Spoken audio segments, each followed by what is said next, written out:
जय श्री कृष्ण, जय माँ लक्ष्मी। आज मैं आपको बताने वाली हूँ धनतेरस की पौराणिक कथा। जब किसान के घर में ठहर गई थी माँ लक्ष्मी। कार्तिक कृष्ण पक्ष की त्रयोदशी तिथि के दिन धनतेरस का पर्व पूरी श्रद्धा और विश्वास के साथ मनाया जाता है। धनवंतरी के अलावा इस दिन देवी लक्ष्मी और धन के देवता कुबेर की भी पूजा करने की मान्यता है। इस दिन को मानने के पीछे धनवंतरी के जन्म लेने की कथा के अलावा इसके बारे में एक दूसरी कहानी भी प्रचलित है। कहा जाता है कि एक समय भगवान विष्णु मृत्यु लोक में दर्शन करने के लिए आ रहे थे। तब लक्ष्मी जी ने भी उनके साथ चलने का आग्रह किया। तब विष्णु जी ने कहा कि यदि मैं जो बात कहूँ तुम अगर वैसा ही मानो तो फिर चलो। तब लक्ष्मी जी ने उनकी बात मान गई और भगवान विष्णु के साथ भूमंडल पर आ गई। कुछ देर बाद एक जगह पर पहुंचकर भगवान विष्णु ने लक्ष्मी जी से कहा कि जब तक मैं ना हूँ तुम यहाँ ठहरो, मैं दक्षिण दिशा की ओर जा रहा हूँ, तुम उधर मत आना। विष्णु जी के जाने पर लक्ष्मी जी के मन में कौतूहल जागा कि आखिर दक्षिण दिशा में ऐसा क्या रहस्य जो मुझे मना किया गया है, और भगवान स्वयं चले गए। लक्ष्मी जी से रहा न गया। जैसे ही भगवान आगे बढ़े लक्ष्मी जी भी पीछे पीछे चल पड़ी। कुछ ही आगे जाने पर उन्हें सरसों का एक खेत दिखाई दिया जिसमें खूब फूल लगे थे। सरसों की शोभा देखकर वह मंत्रमुग्ध हो गई और फूल तोड़कर अपना श्रृंगार करने के बाद आगे बढ़ी। आगे जाने पर एक गन्ने के खेत से लक्ष्मी जी गन्ना तोड़कर रस चूसने लगी।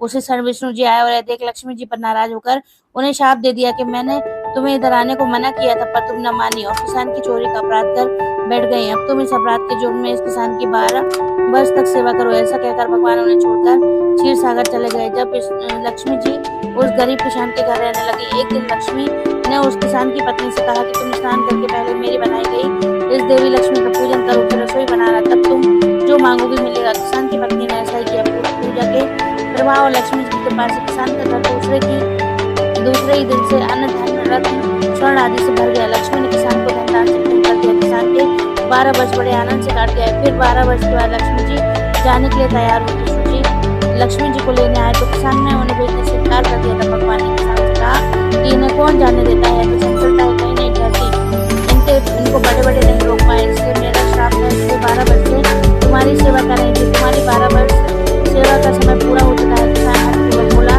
अब मैं लक्ष्मी जी को नहीं जाने दूंगा। तब लक्ष्मी जी ने कहा, हे किसान, तुम मुझे रोकना चाहते हो तो मैं जो कहूँ वैसा करो।